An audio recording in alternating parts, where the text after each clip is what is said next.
It's 6:30 in the morning. I'm sipping coffee, staring out my kitchen window in this quiet little neighborhood we just moved to, and I see her Lydia, our HOA dictator, sliding a key into my front door like she's got every right in the world to waltz in. The lock clicks, the door creaks open, and my heart's pounding because my wife, Sarah, is somewhere inside, probably still in her pajamas. Lydia's got this smug grin, like she's finally caught us doing something wrong. But then Sarah steps out from the hallway, holding a piece of paper that makes Lydia stop dead, like she just saw a ghost. I swear, I didn't know my wife could be this bad. Let me tell you how it all went down. I'm Mike Thompson, just a regular guy, a building inspector for the city, trying to keep construction sites safe. 6 months ago, Sarah and I thought we'd hit the jackpot moving into Willow Creek, this picture-perfect suburb with neat lawns and friendly waves. We were wrong, oh man, were we wrong? The trouble started with Lydia, the HOA president who acted like she ran a small country. She showed up the day we moved in, all smiles, handing us this rulebook thicker than a phone directory, talking about upholding property values and community standards. I thought, fine, whatever, I'll play ball, keep the peace. Big mistake. It started small, stupid stuff, like a notice saying our mailbox was leaning half an inch too far to the left. I'm a guy who measures things for a living, so I checked it, and yeah, she was technically right, but who cares about half an inch? I fixed it, thinking that's the end of it. Then came another notice our trash bins were out 6 hours early. 6 hours, not days, hours. I started wondering if Lydia was just bored, sitting there with a ruler and a stopwatch, waiting to pounce. But it wasn't boredom, it was obsession. Fast forward to that morning. I'm watching Lydia try key after key on my door, muttering about emergency access protocols like she's some kind of secret agent. She's got this keyring that looks like it could sink a ship, each key tag with what I swear are addresses from the neighborhood. My stomach twists as I realize this isn't her first break-in attempt. Sarah's next to me at the window, whispering, is she seriously trying to get in? Her voice isn't scared, it's sharp, like she's already 3 steps ahead. I tell her to call the cops, but she's grabbing her notebook instead, scribbling down every move Lydia makes, like she's building a case. Outside, Lydia is getting antsy, fumbling with her keys, snapping pictures of our porch, our driveway, even our damn mailbox again. I've had enough. I storm out and say, Lydia, what the hell are you doing? She spins around, not embarrassed, but pissed like I'm the one trespassing. Emergency inspection, she snaps, waving her keyring like it's a badge. Your property's out of compliance, paints the wrong shade. Shrubs are too tall, driveway's an inch over the line. I'm looking at my perfectly normal yard, thinking, lady, you need a hobby. But she's got a clipboard full of forms, photos, measurements like she's been stalking us for months.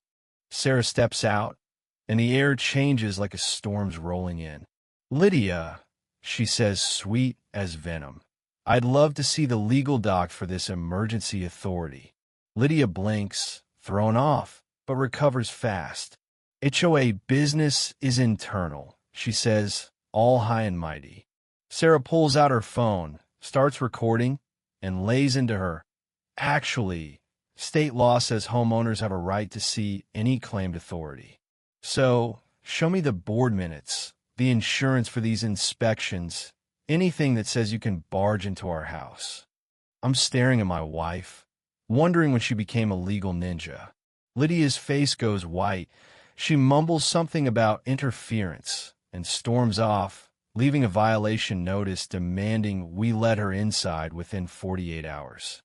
That night, I'm lying awake, thinking about those keys when I hear it scratching at the door, 11 p.m. I grab my phone, creep to the window, and there's Lydia again, not with keys this time, but actual lock-picking tools like she's auditioning for a heist movie. I wake Sarah, whispering, she's back, and she's got a damn burglary kit. Sarah's up in a flash. No panic, just focus.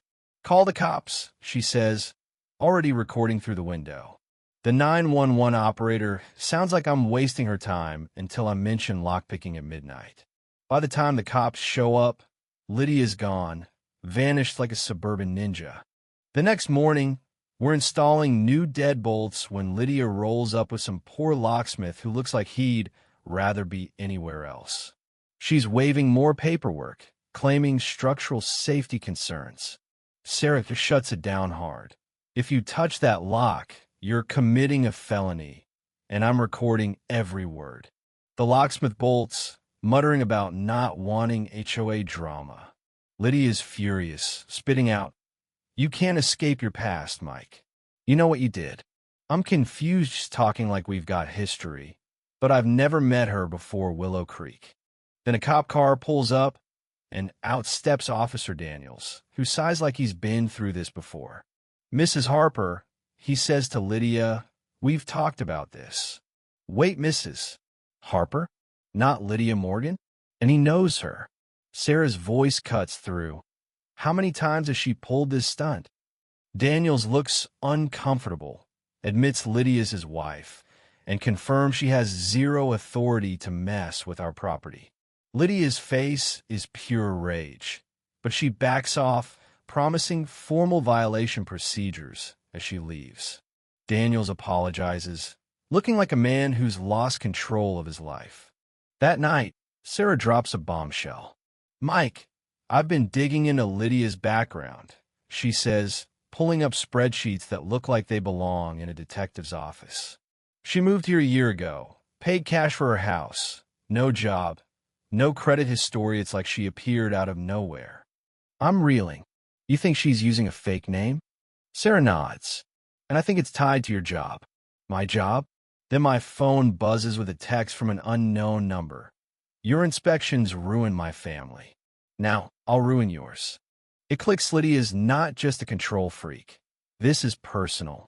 3 years ago, I cited a contractor, Brian Harper, for cutting corners on a construction site, fake steel grades, shoddy concrete, the kind of stuff that could have killed workers. He went to prison, died in a fight 6 months later. Lydia's his sister, and she's here for revenge.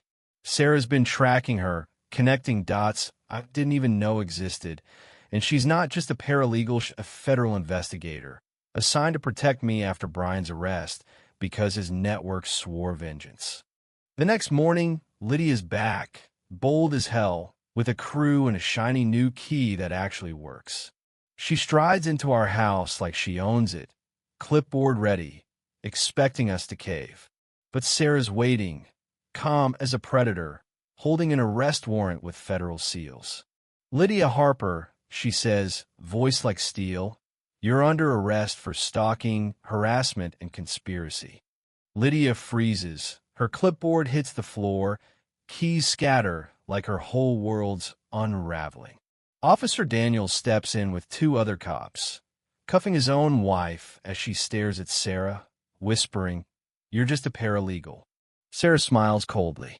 "No, I'm FBI, and you just walked into my trap." Turns out, Lydia wasn't just after Mesh, was running a multi-state fraud ring with Brian, targeting inspectors like me who expose their scams.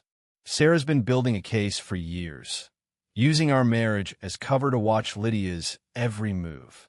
The betrayal stings me. Wife's been playing a role, but she swears her love is real. I'm torn, angry, but the truth is she saved my life. Weeks later, fake audio surfaces, my voice threatening Brian, painting me as a corrupt inspector. It's convincing, hell. Even I doubt myself for a second, but Sarah's team proves it's a deep fake, cooked up by Lydia's network to ruin me.